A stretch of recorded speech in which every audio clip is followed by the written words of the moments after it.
My lazy brother found out I sold my house. Instead of congratulating me, he brought my own son. And then he had the nerve to ask me for my money. It was a peaceful Wednesday afternoon. The first truly peaceful one I'd had in, goodness, maybe 5 years.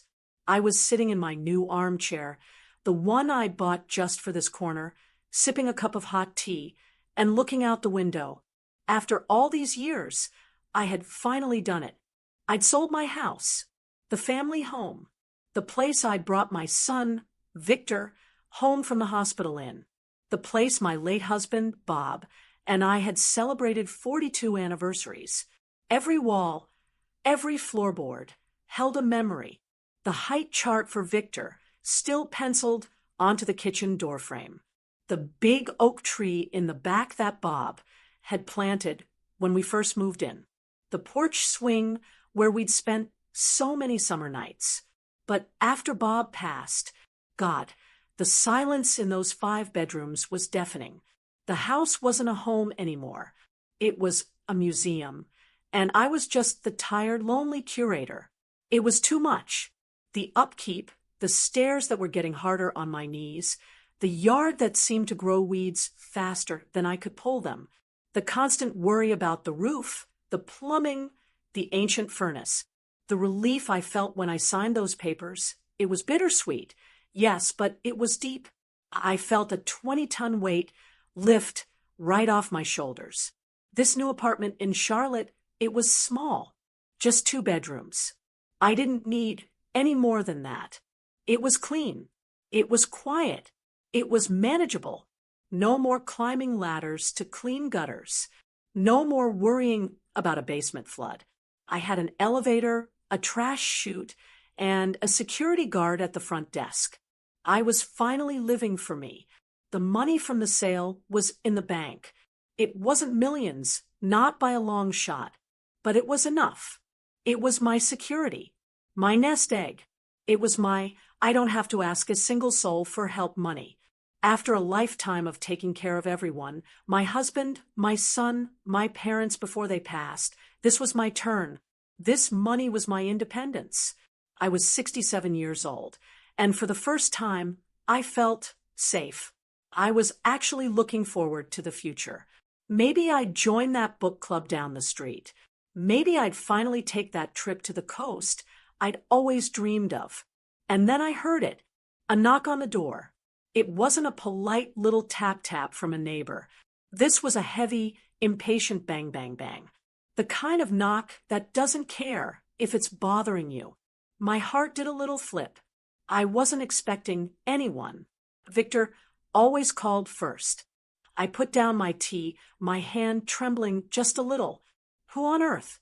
I got up and looked through the peephole, and my blood ran cold. It was my younger brother, Patrick, standing there with that same sour look on his face he's had since high school. He looked annoyed, like I'd kept him waiting. I undid the deadbolt, and before I could even get the words, "What are you?" out of my mouth, he pushed the door open. He shoved right past me into my new, clean living room. He was tracking dirt on my new rug. Well, look who's living it up now, he sneered. Not, "Hello, Jessica." Not, "How are you?" Not, "Congratulations on the move." Just that.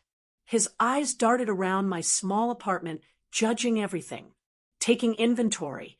I could see the calculation in his eyes. He saw my new sofa, my new lamp, and to him, that was just cash. Cash he was already spending in his head. Patrick, where do I even start? He's the baby of the family, and my parents spoiled him rotten. While I was raising a family and paying a mortgage, Patrick was finding himself. That meant he was floating from one get-rich-quick scheme to another, all of which failed. It meant borrowing money from our parents until they had nothing left, and then turning to me. Just a few hundred, Jess, to tide me over. Just $1,000. Jess, this new opportunity is a sure thing. It was never a sure thing. I'd learned the hard, expensive way to stop bailing him out. We hadn't spoken in nearly 6 months, not since I'd refused to invest in his ridiculous plan to sell beef jerky on the internet. "Patrick," I said, my voice stiff, "what are you doing here? You can't just barge in."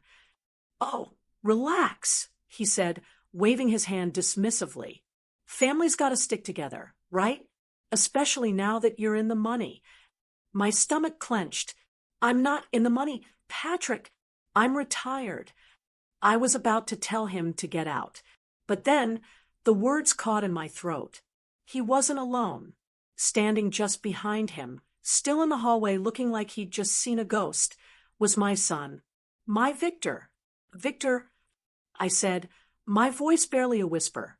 My heart, which had been angry, was now hammering with fear. "Honey, what's going on?" He wouldn't look at me. He just shuffled his feet on the welcome mat, his head bowed. He looked pale. More than pale. He looked sick. He looked terrified. And a mother knows. You know that feeling. When you look at your child, it doesn't matter if they're 6 or 36, and you see that kind of pure, gut-wrenching fear in their eyes. My eyes snapped back to Patrick. He was a good-for-nothing. But Victor was my boy. He had a decent job. He was always so sweet, so supportive. "You're doing the right thing, Mom," he'd said when I told him I was selling. "You deserve to have it easy." So why was he here? With him? Why did he look like he was facing a firing squad? I looked from Patrick's greedy, confident smirk to my son's terrified, pale face. And I knew this wasn't a social call. This wasn't a congratulations on the new place. This was a shakedown.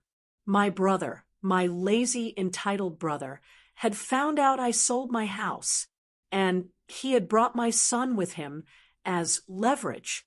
The peace I'd felt just 2 minutes ago, it was gone. Evaporated. It had shattered into a million pieces. And I had a sinking, awful feeling that my new life, my safe, secure, independent life, was over before it even had a chance to begin. "So you sold the house." Patrick said it flat, like an accusation. Not, "Wow, Jess, you must be so relieved." Just, "You sold the house." He was already in my kitchen, my brand new, spotless kitchen that I'd been so proud of.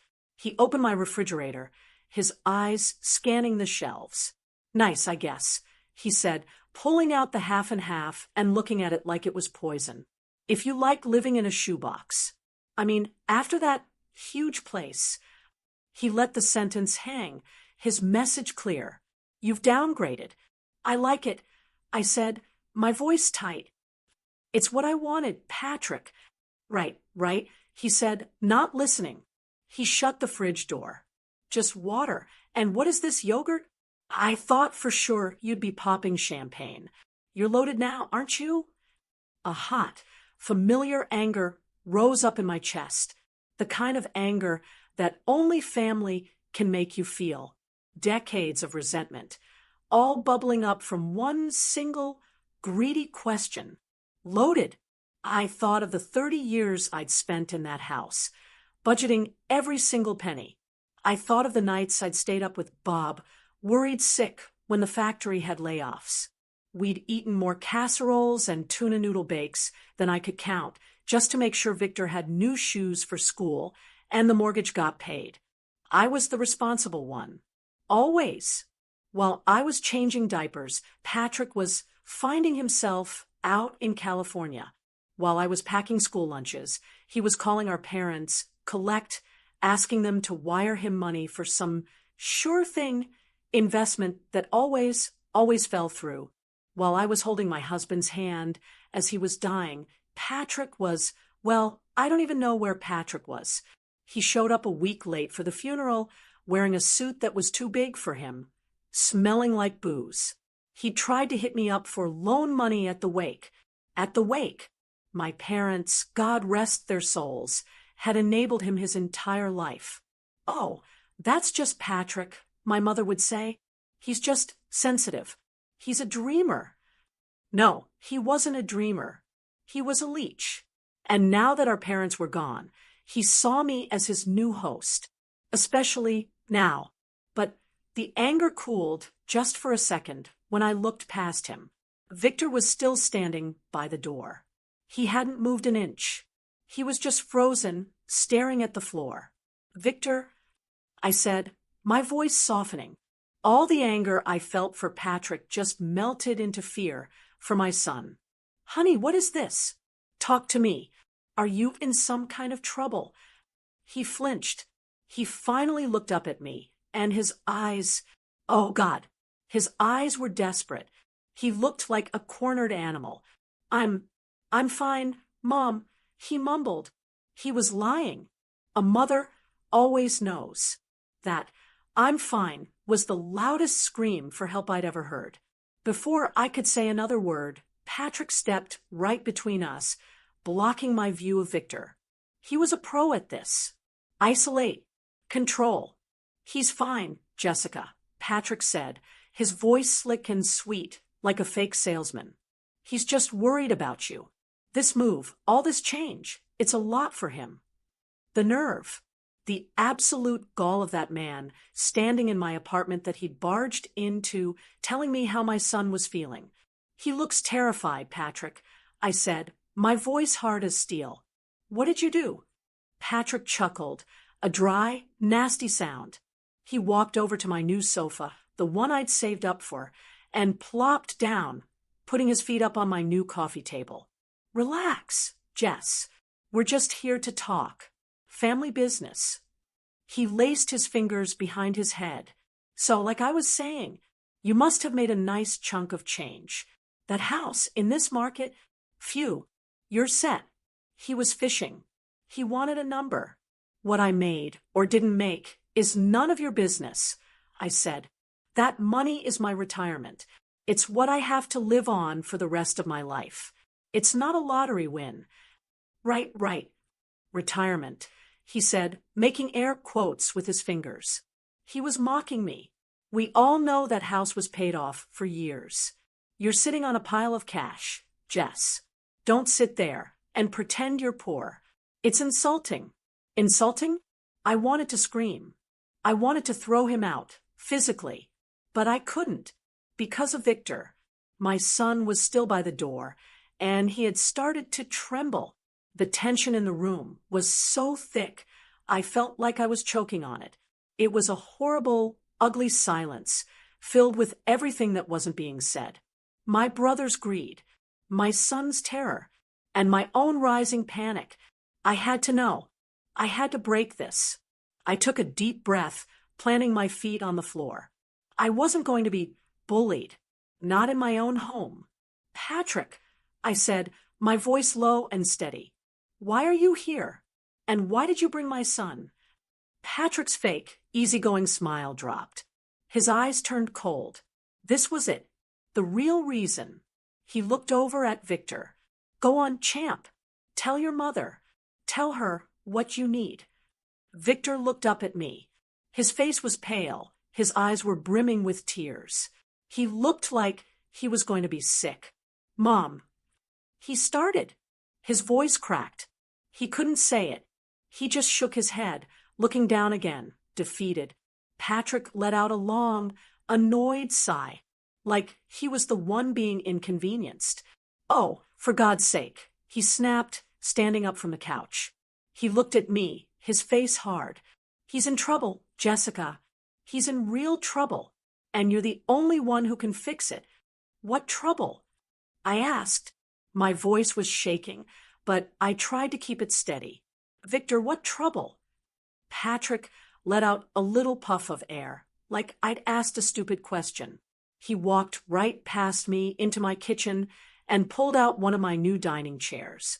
He sat down at the table, backward, straddling the chair and resting his arms on the back of it, like he owned the place. "Have a seat, Jess," he said, motioning to the other chair. "Let's all just talk." My legs felt like they were full of water. I didn't want to sit. I wanted to stand, to have the high ground, but I was afraid my knees would give out. I sat down across from him. "Victor, come here. Sit," I said, my voice softer. Victor shuffled over, but he didn't sit. He just stood behind my chair, his hands twisting together. He wouldn't look at either of us. "Patrick," I said, planting my hands on the table. "I'm not playing games. You barge into my home, you bring my son here looking like he's seen a ghost, and you tell me he's in trouble. You're going to tell me what's going on, right now." Patrick just smirked, that awful, arrogant smirk. He's had it his whole life. It's the one he'd give our mom right before he'd sweet-talk her out of her grocery money. "He's in debt, Jessica," Patrick said, like he was explaining something simple to a child. "Big time." I was stunned. "Debt? What do you mean, debt? Credit cards?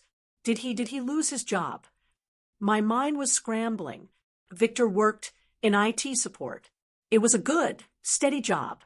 He'd always been so careful with his money. So different from Patrick. "He's got a job," Patrick said, waving his hand dismissively. "This isn't about some $10 copay, Jess. This is real trouble." I looked at Victor's reflection in the dark glass of the microwave. He was a grown man, 36 years old. But right now, he looked like a terrified little boy who'd broken a window and was waiting for his father to come home. My heart just ached. "Victor, honey, please talk to me. What happened?" He just shook his head, his shoulders slumped.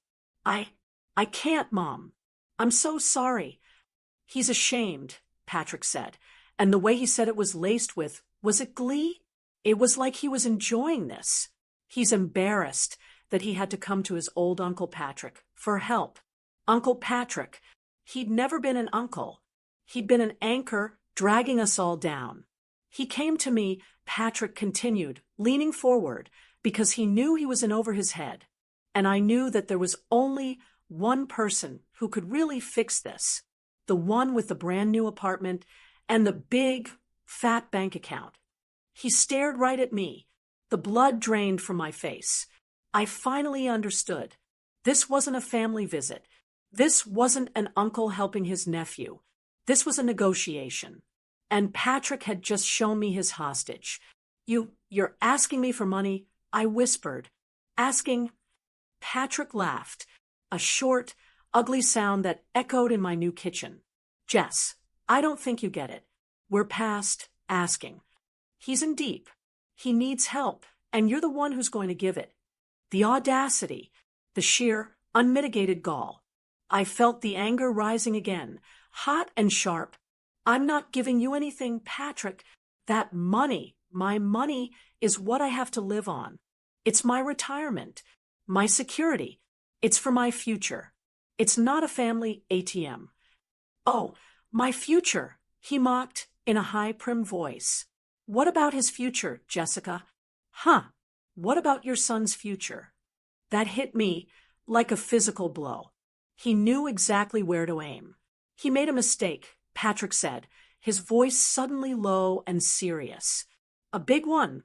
And the people he owes, they're not nice people. They don't care about his 401k or his feelings. They care about getting paid." My hands were shaking. What are you talking about? People?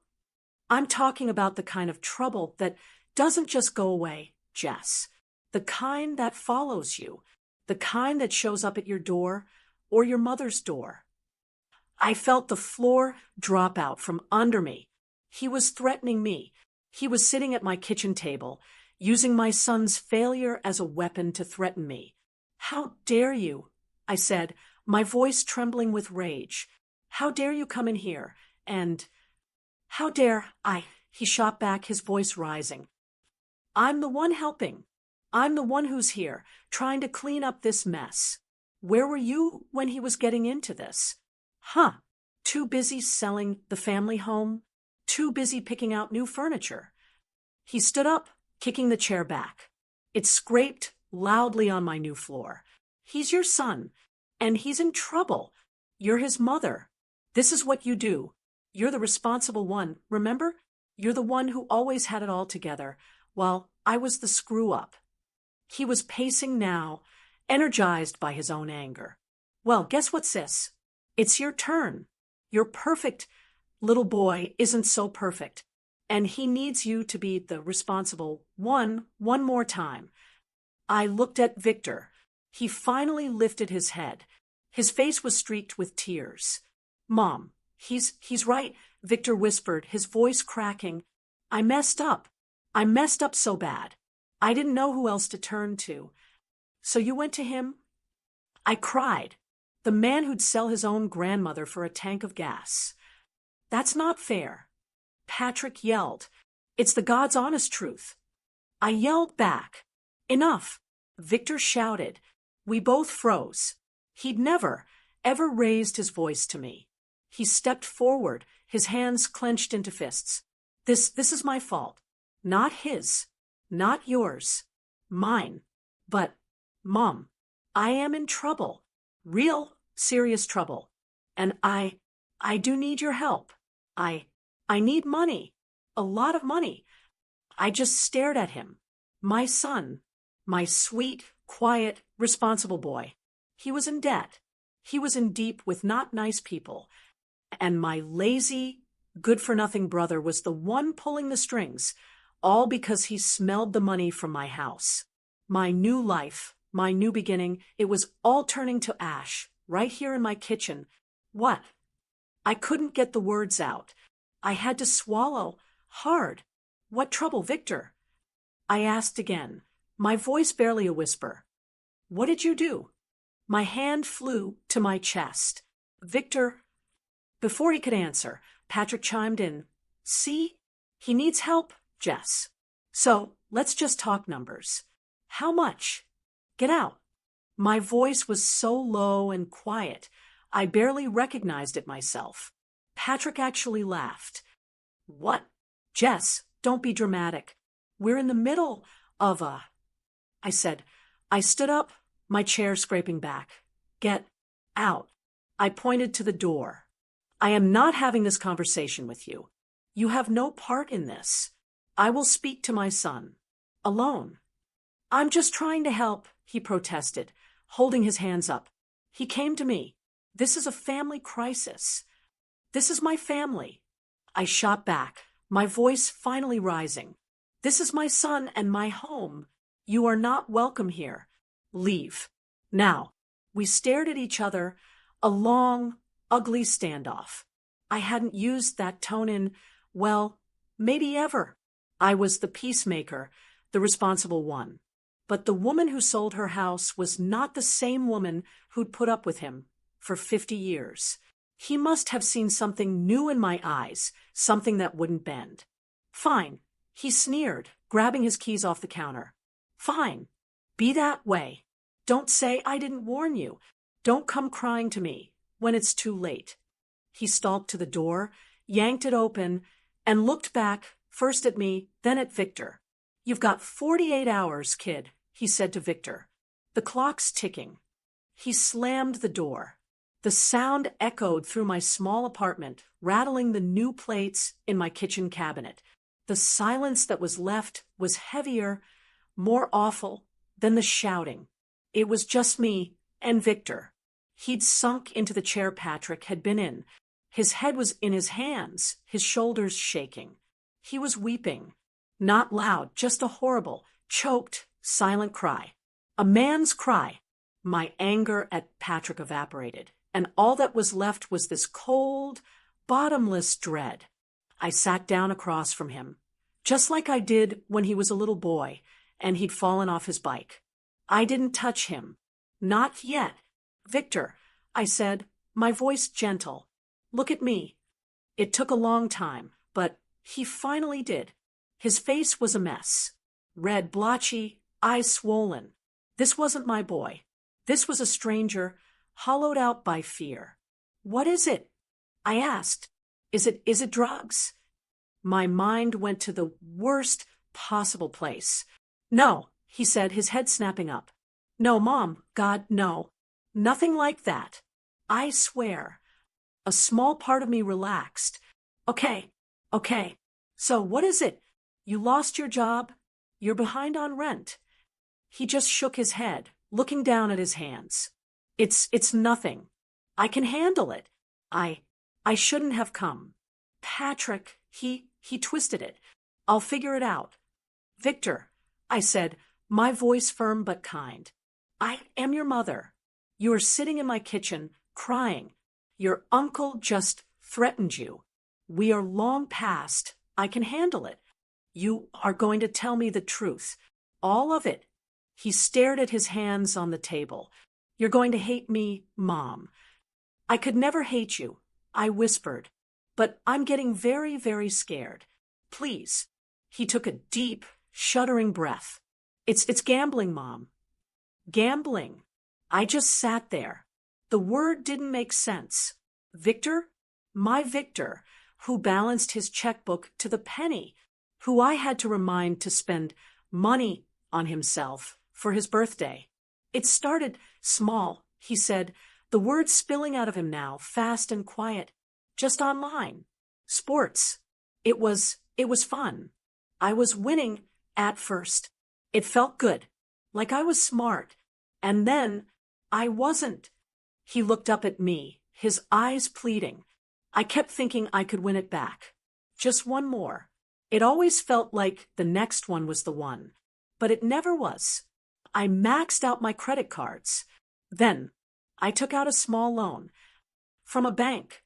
I asked, praying. He shook his head. From a guy. An online bookie. My stomach turned to ice. Oh, Victor. No.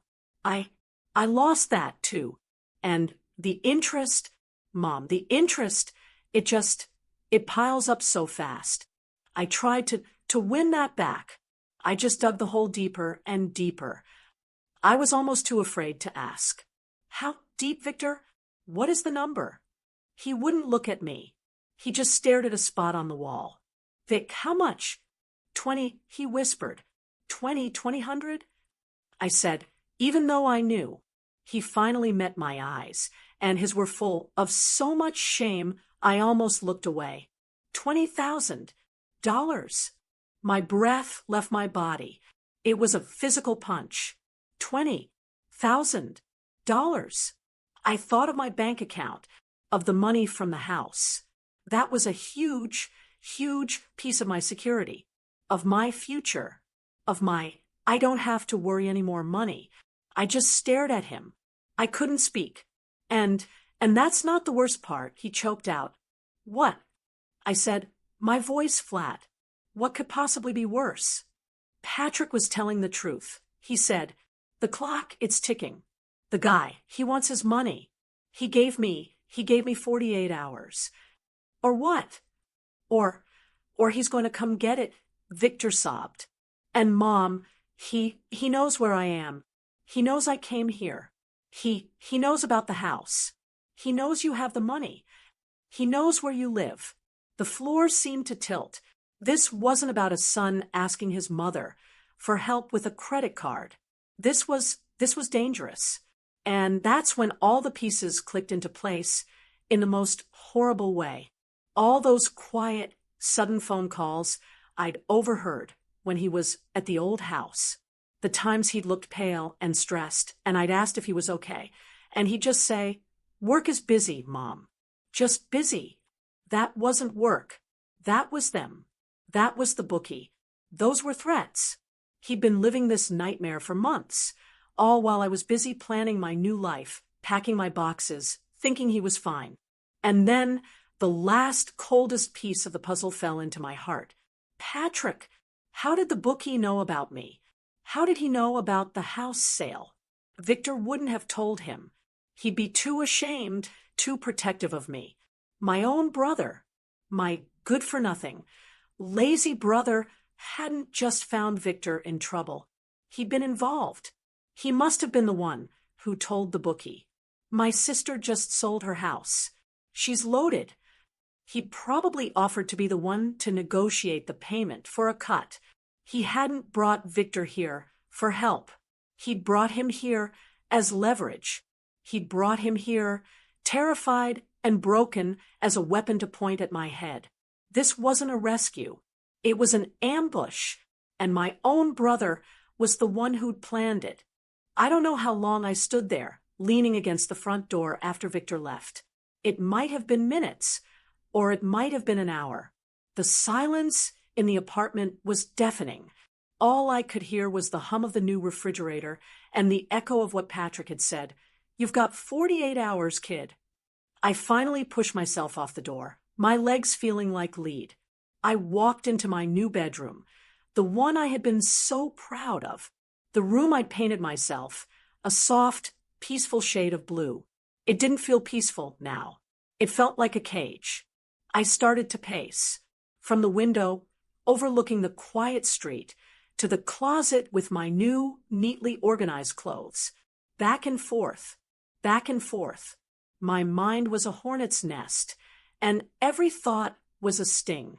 My first thought, the one that came on so strong it almost buckled my knees, was pure animal fear. My baby is in danger. That's all I could hear. My son, my Victor, the little boy who used to hold my hand so tight when we crossed the street. The man who'd cried in my kitchen, utterly broken. He wasn't a bad kid. I knew in my bones. He wasn't a bad person. He'd been stupid. He'd been foolish and weak, and he'd made a terrible, terrible mistake. But these bookies, these people he owed, I'm 67 years old. I'm not naive. I've watched the news. I've seen the crime shows. These aren't just bankers who send you a stern letter. These are people who break legs. These are people who do worse. What happens at hour 49? I could see him. My mind, in a flash of horrible, vivid detail, pictured him in an alley or being dragged out of his car. I felt a wave of nausea, so strong I had to sit on the edge of the bed. I have the money. I was looking right at my purse, sitting on the dresser. I could go to the bank first thing in the morning. I could just pay it. I could get the wire information from Victor. I could just end it, make the threat go away. Wouldn't that be the easiest thing? It would be a check. A painful check to write. Yes. But then Victor would be safe. I could sleep tonight. He could sleep. This whole nightmare would be over. This is what a mother does, isn't it? You protect your children. It's the one job you have that never, ever ends. It doesn't matter if he's 36. It doesn't matter if he has his own apartment. He's my son, and he's in danger. And then another voice, a much colder, much harder voice, whispered from the back of my mind. And then what, Jessica? I stopped breathing for a second. I looked up. I saw my reflection in the mirror over the dresser. I wasn't just a mother. I was a 67-year-old widow. I was a woman who had just finally gotten her head above water. And I had seen this all before. This is how it started with Patrick. It was exactly how it started. It was never a big $20,000 crisis with him. It was a death by 1,000 cuts. Jess, I just need 500. The rent. I'm a little short. Jess, the car broke down. Just $1,000. I swear I'll pay you back on the first. Jess, this new investment. It's a sure thing. I just need 2,000 to get in on the ground floor. He never paid it back. Not one dime. For 25 years, I was the family fixer. I was the responsible one. And I had enabled Patrick. I had paid his rent. I had paid his car notes. I had paid off his credit cards. I thought I was helping. I thought I was saving him. But I wasn't. I was crippling him. I was teaching him that actions have no consequences, as long as his big sister was around to write a check. I was his crutch, and he'd used me until he didn't even know how to stand on his own. He's in his 50s, and he has nothing. He is nothing. And I had a hand in that. I had to admit it. Was I doing it again? Was Victor just Patrick with a better job and a nicer smile? $20,000. That's not a mistake. That's a path of lies and secrets. He'd been living this lie for months, lying to my face. Work is busy, Mom. Busy losing money he didn't have. If I pay this, what happens next time?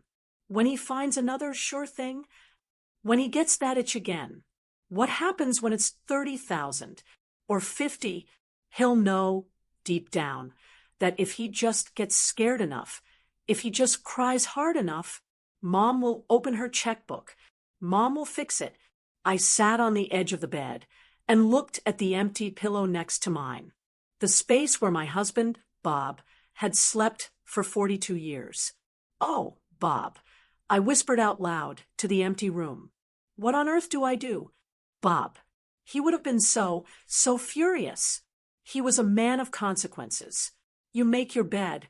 You lie in it, Jessica." He'd always say, "That's how you learn." He would have been outraged at Victor's weakness. The gambling, Bob would have seen that as a moral failing, a deep, deep character flaw. But he would have been terrified, too. He adored Victor. He would have never let anyone hurt his son. The thought of some loan shark putting his hands on Victor, Bob would have. He would have what? I could almost hear his voice in my head, that low, steady rumble. He would have looked at me with those kind, practical eyes. "Jess, we saved that money. We saved it for you, for your future, for after I was gone." He'd made me promise in those last few weeks. "Don't let them drain you, Jess. Don't let your brother suck you dry. You've earned your peace. You protect it." He knew. He'd always known what Patrick was. And I could hear him so clearly. "Jess, you've got to protect our boy. But you can't set yourself on fire to keep him warm." And that's exactly what this felt like. I'd be burning down my own security, my own independence. I am 67 years old. I don't get another career. I don't get another chance to build a nest egg. This money, this is it. This is my I don't have to eat cat food when I'm 80 money. This is my I can't afford a good doctor if I get sick money. This is my I will not be a burden on my son money. And the terrible, sickening irony of it, my son was now asking me to give him the very money I had saved so I would never be a burden on him. And Patrick, my brother, he knew it. He'd engineered this. He'd used my son's desperation, packaged it up, and delivered it to my door, all to get his hands on my money. He was a vulture. If I pay this, Patrick wins. He proves he can still manipulate me. He proves that my love for my son is the weak link he can always, always break. And Victor, he learns nothing, except that Mom is the bank. I stood up and went to the window. The city lights were twinkling. It all looked so normal. I had two choices, just two, and they were both awful. Choice one, I write the check. I buy my son's safety. I get the bookie out of our lives. And in doing so, I reward my brother's disgusting betrayal. I throw $20,000 of my future into a fire, and I teach my son that he is not responsible for his actions. I guarantee this will happen again. Choice two, I say no. I say, Victor, you are a grown man. This is your mess. You will face it. I protect my security. I protect my future.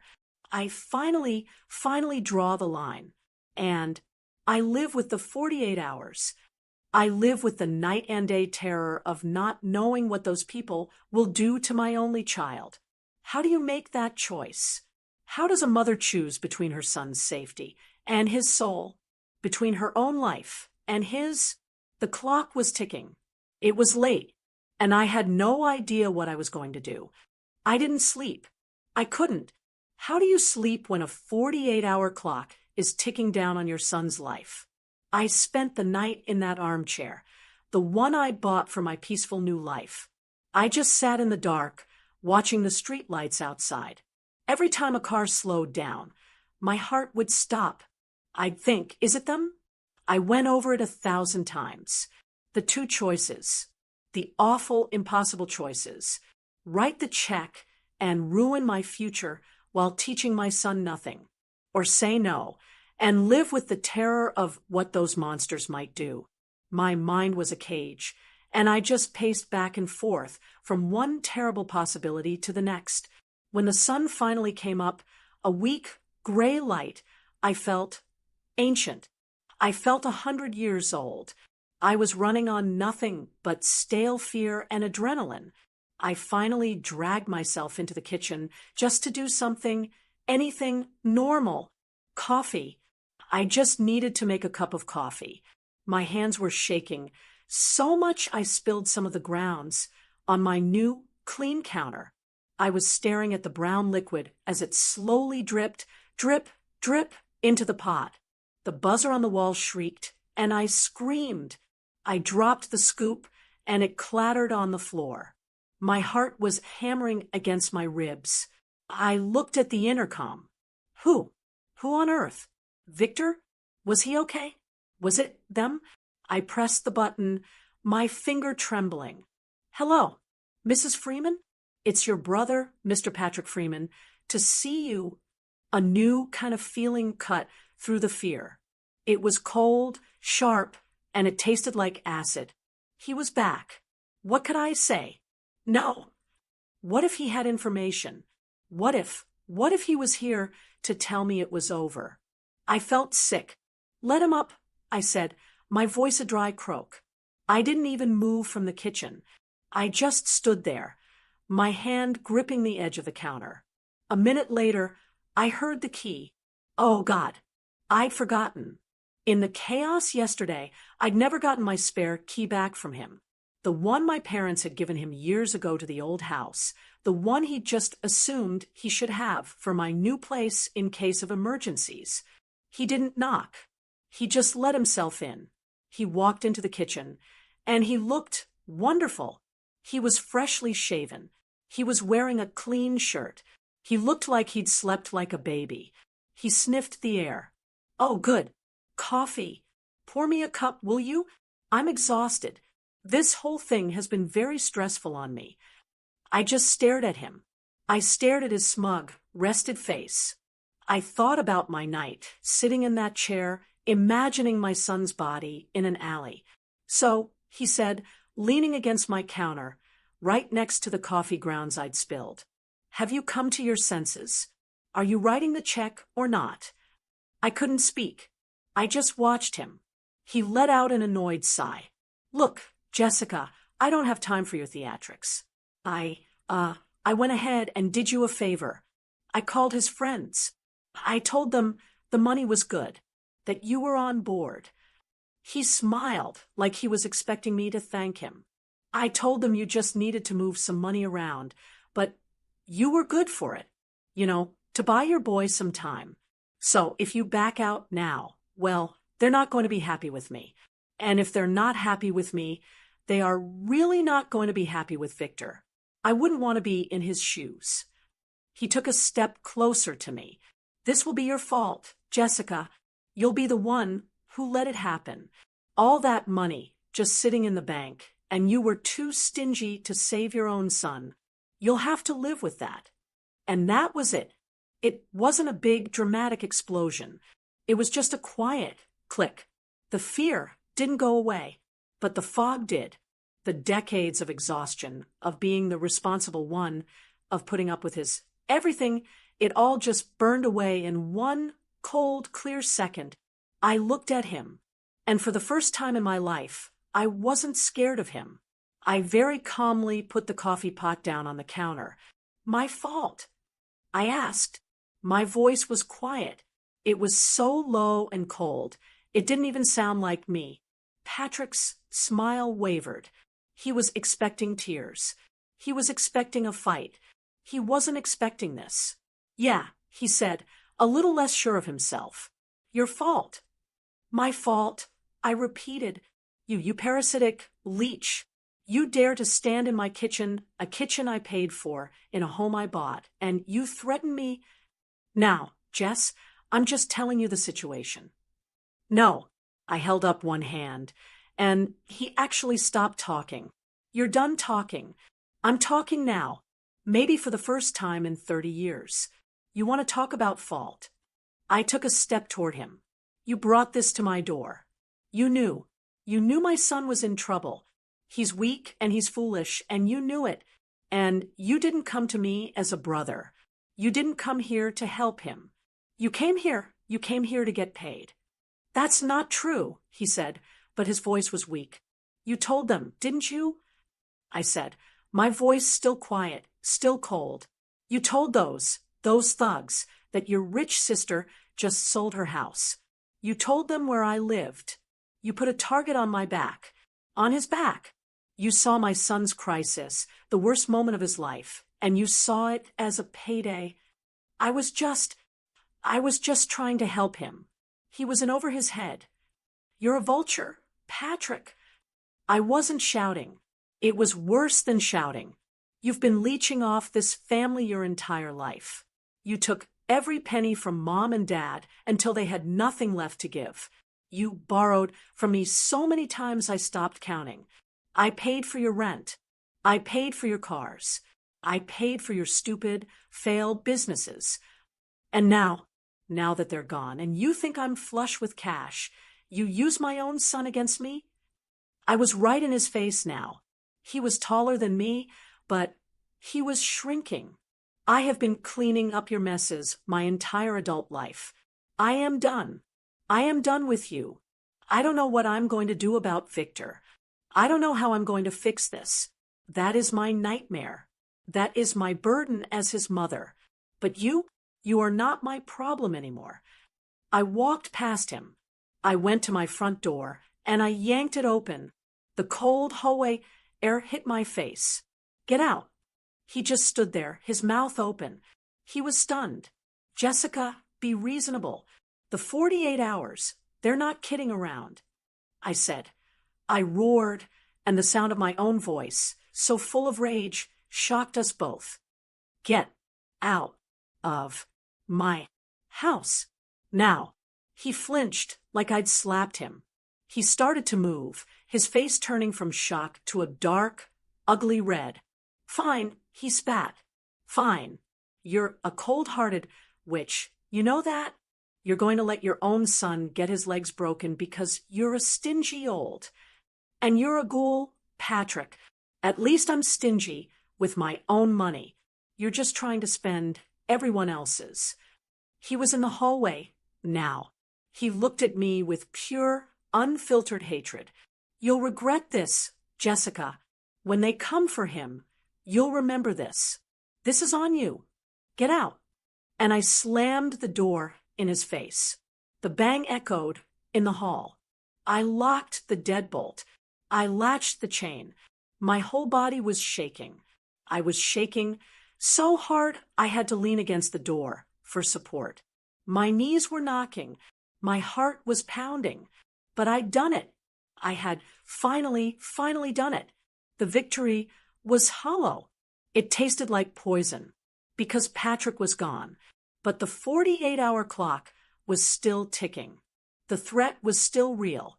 And I had just thrown out the one person who knew exactly who these monsters were and where to find them. After I slammed the door on Patrick, I leaned against it, and my whole body was just one giant vibrating string. The rage was gone, and that cold, hard place it came from, it was still there. It wasn't anger. It was clarity. The fear was still there, too. The 48-hour clock was banging in my head like a drum. I had made one decision. I'd cut out the infection. I'd gotten rid of Patrick. Now I had to make the other one, the real one, the one about Victor. I'd spent all night wrestling with Choice-A and Choice B, writing the check and enabling him, or saying no and living in terror. And as I stood there, shaking, breathing in the smell of the coffee I'd never get to drink, a third option appeared. It wasn't Choice-A or B. It was Choice C. It was hard. It was cold. And it felt for the first time like the right thing to do. It was Bob's voice. It was my voice. It was the responsible one's voice, finally, truly being responsible. I walked to the phone. I called Victor. My hand was steady. Victor, I said, when he picked up, his voice thick with sleep and fear. I need you to come over. Right now. I hung up before he could argue. 10 minutes later, he was at my door. He must have run. He was out of breath, his hair was a mess, and his eyes were wide and frantic. He looked past me into the apartment. Where's Uncle Patrick? He's gone, I said. I threw him out. A wave of hope washed over his face. It was so visible, it made me sick. He thought, oh God. He thought this was the good part. He thought that by kicking Patrick out, I'd chosen him, that Mommy was here to make it all go away.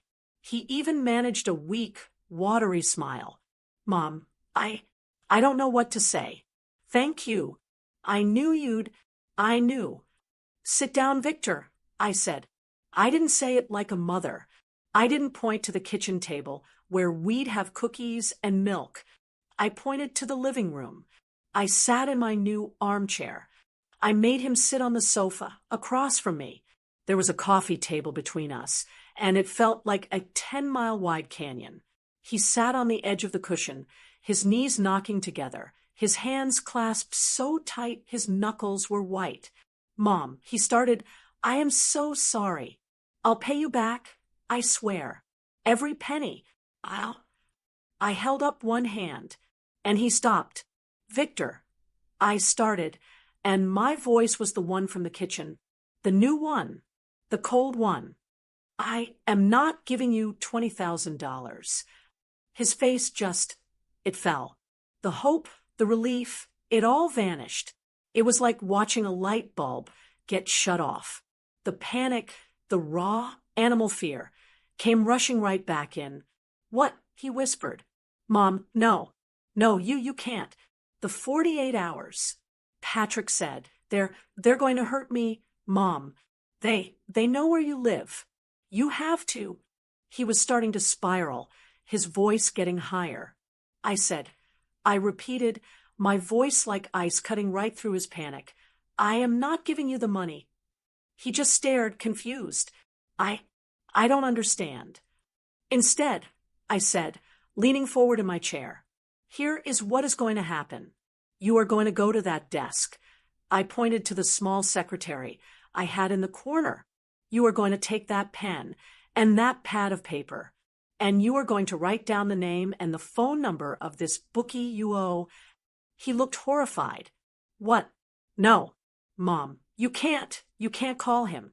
These aren't nice people. That is exactly why I am calling him. I said, you are done. You are out of your league. I will be the one to make contact. I will be the one to arrange the payment. I will pay your debt in full directly to this man so that I know for a fact it is paid. You will not be involved in the transaction at all. I am taking you and your incompetence out of the equation.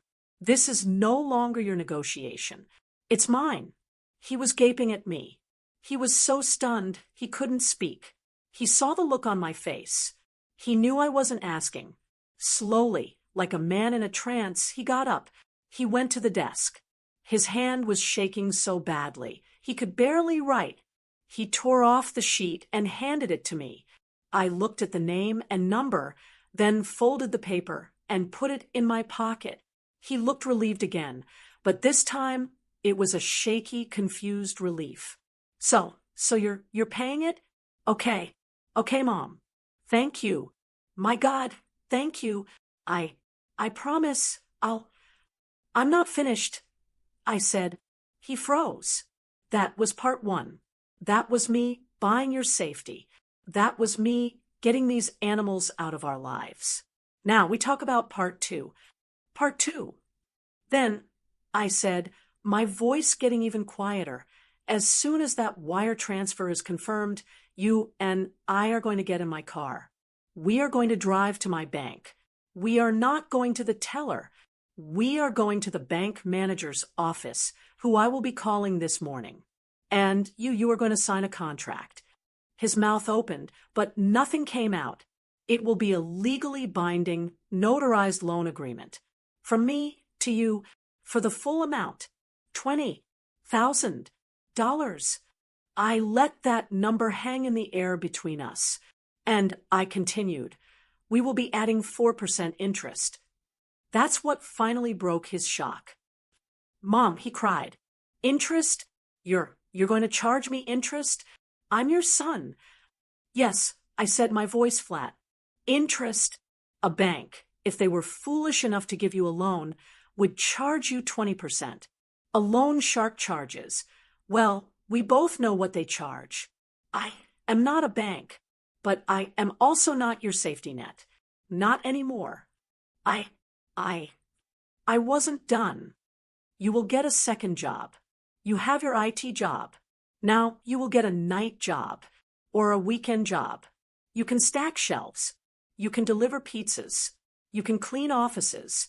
I do not care, but you will have 2 incomes, and you will make monthly payments to me on the 1st of every month for the principal and the interest until that $20,000 is paid back in full.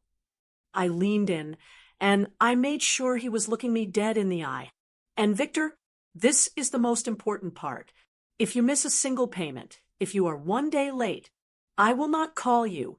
I will not send you a friendly reminder. I will take that legal contract to my lawyer, and I will pursue it. I will garnish your wages. I will put a lien on your car. I will collect what is owed to me. He was weeping now, not the terrified tears from before.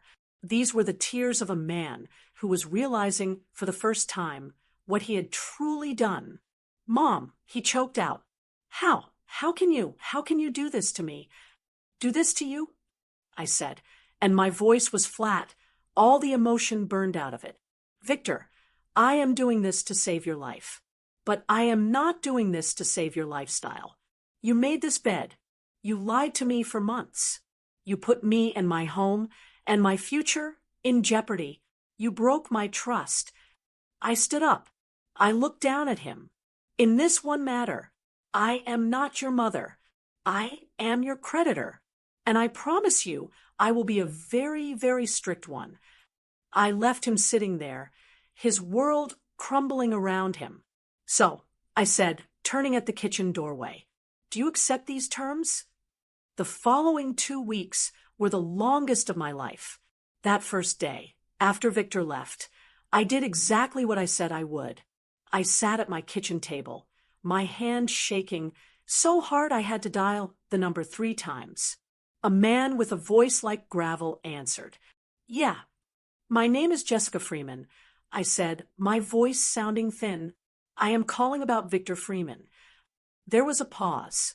A low chuckle. Oh, yeah? The IT kid. His clock's almost up. You got something for me, Jessica Freeman? I have $20,000, I said, my eyes squeezed shut. I will wire it to you in full within the hour. In exchange, you will give me your word that this debt is paid, and you will never contact my son or me again. My word? He laughed. Lady, my word is good as gold when the money's right. You send that wire. You send it and we're done. You don't, and we won't be. He gave me the routing numbers. I went to the bank. I sat with the manager, the one who'd helped me set up my retirement account, and I transferred $20,000, a huge, bleeding chunk of my future, to an anonymous account in another state. I felt physically sick. The threats were gone. The next day, I drove Victor to the bank. We didn't speak the entire car ride. We sat in that same manager's office, the air thick and silent. The manager, a kind woman named Mrs. Davies, looked at me with pity. She had the contract ready. I watched my son, my only child, pick up the pen. His hand was shaking. He signed his name on the line. Victor R. Freeman. A legal, binding contract. To me, his mother. I countersigned. We had it notarized. I was officially his creditor. Then silence. 2 weeks of it. He didn't call. I didn't call. I didn't know where his second job was. I didn't know anything.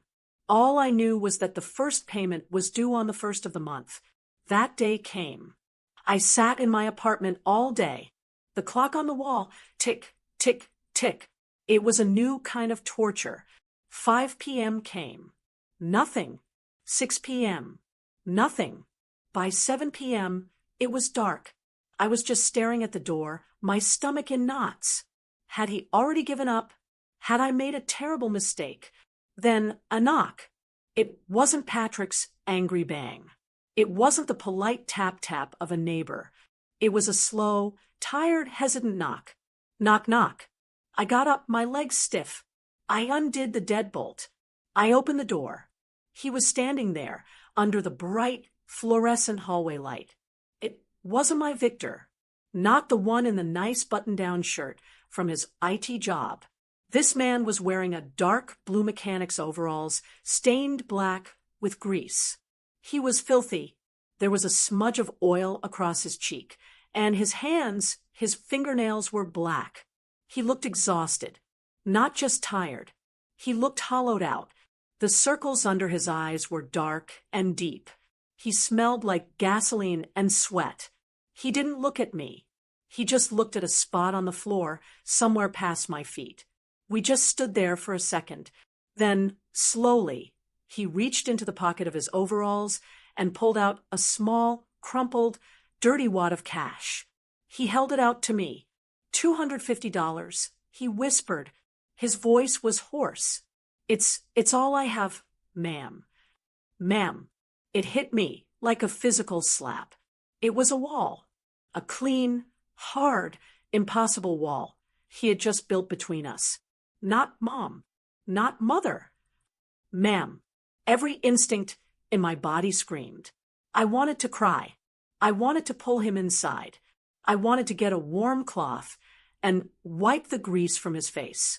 I wanted to hug him and tell him to quit that awful job. I wanted to tell him, "It's okay, baby, it's all okay. I forgive you." But I looked at his face. He wasn't looking for forgiveness. He wasn't looking for a hug. He was just paying a debt.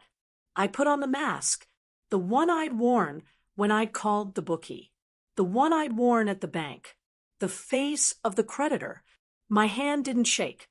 I reached out and I took the dirty, crumpled bills from his greasy hand.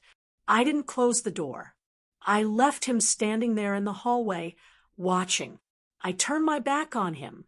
I walked over to the little desk in my living room. I opened the top drawer.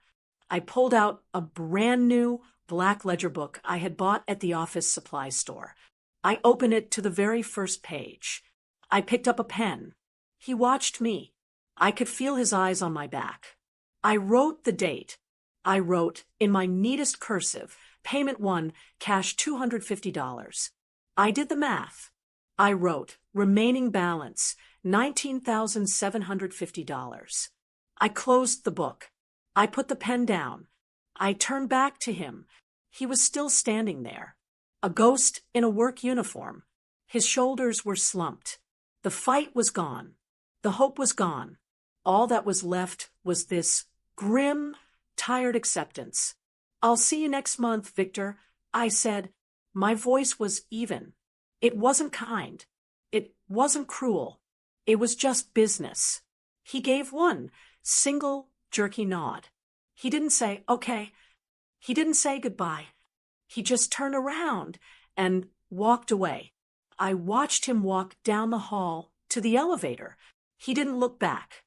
The doors slid closed, and he was gone. I closed my door. I locked the deadbolt. The click of the lock was the loudest sound in the world. I stood there, my back against the solid wood. I looked down at my hand. The crumpled, dirty bills.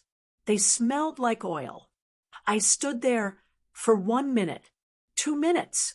And then the creditor, the cold woman, the lone shark, she just dissolved.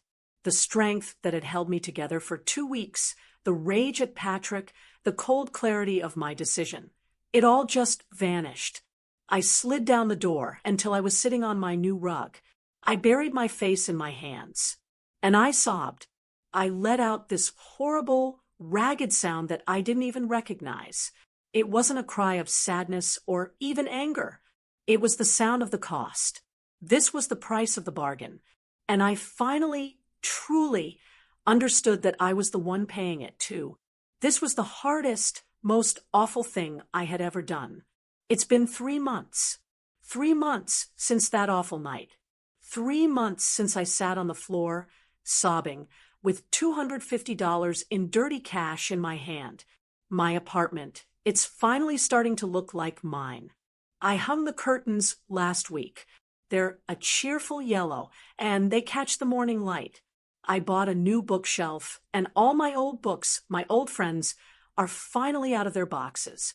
I even hung Bob's picture on the wall, right across from my armchair. When I sit here now with my cup of tea, I can see his smile. It's quiet, but it's not the empty, deafening silence of the old house. It's a peaceful quiet, a quiet I've paid for. The first of the month has become a new, strange ritual. It's happened twice more since that first time. The knock comes always around 7 p.m. Always that same, tired knock-knock. I open the door. He's standing there. He's still in a work uniform.